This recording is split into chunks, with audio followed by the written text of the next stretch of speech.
Hello everybody, welcome back to the channel. My name's Nick, and in today's video I want to talk about something that's like highly debated and highly talked about and things like that. And it's that do crested geckos see colors, and what colors specifically? Do you need to provide colored light for them so they can see it and things like that? And specifically I'm talking about the debate on red lights and blue lights and things like that. So I'm going to dive into this. A lot of this information comes from mycrestedgecko.com. I had a very hard time finding information directly related to crested geckos. There is some things that they can generalize about crested geckos because they know about nocturnal animals in general. But with that said, let me dive into the crested geckos and then we'll kind of talk about some of the other stuff as it comes about. But that's my reference for this video, is mycrestedgecko.com. So let's get into it. Okay guys, the first thing I want to talk about is their eyes. Just kind of in general, just some things about their eyes. It is believed that at one point in time these guys were diurnal, which means that they like to stay up during the day. Were diurnal and things like that. And your eyes are built to be diurnal versus a nocturnal animal, which is built to be nocturnal. So at one point they were probably diurnal, and they evolved over time to become, they're technically crepuscular or whatever, crepuscular, I'll put it like right here.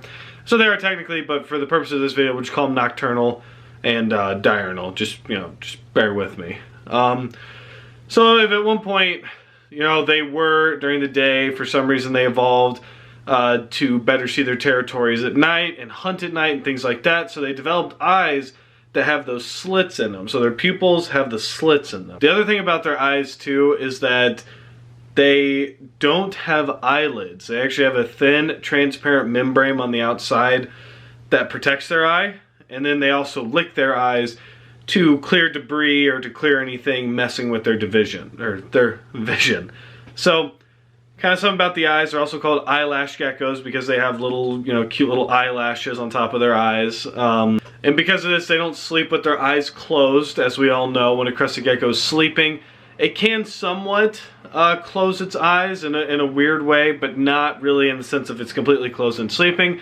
It'll kind of lower its eyes, it'll kind of lower its eyelashes a little bit, and then it looks like it's sleeping. You can tell. When a crested gecko is sleeping, you can tell.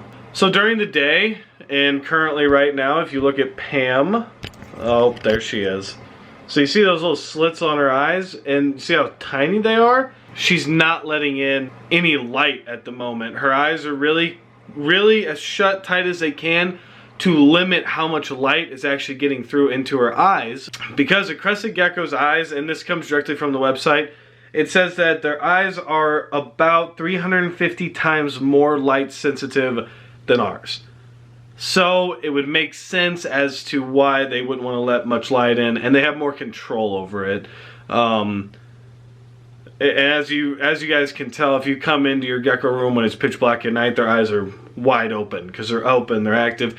And if you shine a light on them, which I don't really recommend doing because 350 times of light going into your eyes, that sounds like a lot. But you see their eyes will shut really quick, or they'll turn away and their eyes will, get slit again so they don't have to let in all that light.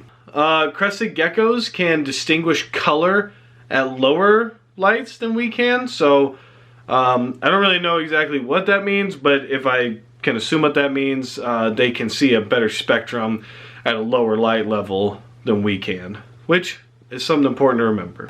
And as you can see on this visibility spectrum, which comes directly from the website, and then also here you can see what colors they see, and then here's a picture of that as well. So when you're looking at this color spectrum, you can kind of see that they don't really know. There aren't a lot of studies on crested geckos. This is based off of nocturnal animals in general. And you can see, I think that's why at some point in the hobby, for some reason, somebody decided to put a red light in with these guys, which makes, it doesn't make any sense. And I can go on to talk about that, why too. But really doesn't make much sense. Even though they may not see it, I don't know where in the wild red light comes into play. And the reason that I wouldn't do a blue light is because they can see blue. And they don't really need to see blue, because if you're providing UVB or something like that, they can see that. And they can actually understand that, to where seeing like blue light, they're more sensitive to it. So you really should avoid both of those. Ways to be safe when providing light for your gecko is do not put them in direct sunlight. Direct sunlight, first of all, it can overheat the tank, especially glass, very, very easily. Same thing if you're using plastic tubs. Avoid direct sunlight. It's not really good. It's a good idea, or it's a good thought process, but in practice it doesn't make much sense. And then the other thing too with that is even if you put them in sunlight, the glass will filter out all the UVB, so they don't get any benefit from it.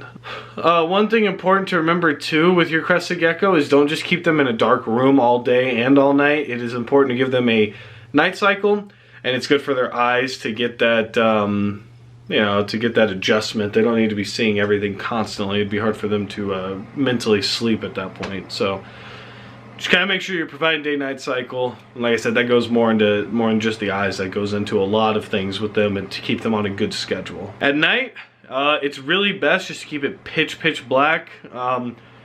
You can, if you would like, and the website does talk about this, if you want to put in like some sort of fake moonlight in the room, or a super dim light that barely provides anything, but you really don't. It's not necessary, and it's really not needed for these guys at all. Pitch black is best. It's just going to be when they're going to be most active and things like that. So don't use red lights. Don't use blue lights. I'm not sure why people put in red lights. If you need more heat, look to a ceramic heat emitter and put it on a thermostat. Or really, if you need more heat, probably the best way and the way that I do it is I keep my room it's at 75 degrees right now. So I keep it at 75, so the tanks are probably at 73, 74, 72, just depending on height and everything. But it's really, I still don't understand why the red light thing ever took off, especially with crested geckos. And I know it's because it's marketed by the big guys and everything, but really don't need red light, really don't need blue light. If you want to provide light during the day, get an LED light or get a UVB light. Provide your gecko with some UVB. It's not going to hurt them, and they will use it. They will bask, and they'll come out, maybe bask for an hour or two, and then they'll go back to sleeping in their little, under a leaf or something where they're hiding from the sun. But these colored lights and things like that, and while, even with that variability or that visibility spectrum, even if they can't see red light, there's still no point for you to do it. Even if that's your argument that, oh, they can't see, it doesn't hurt them, then just provide them an LED, because we know that definitely doesn't hurt them, and there's no argument about that. So why?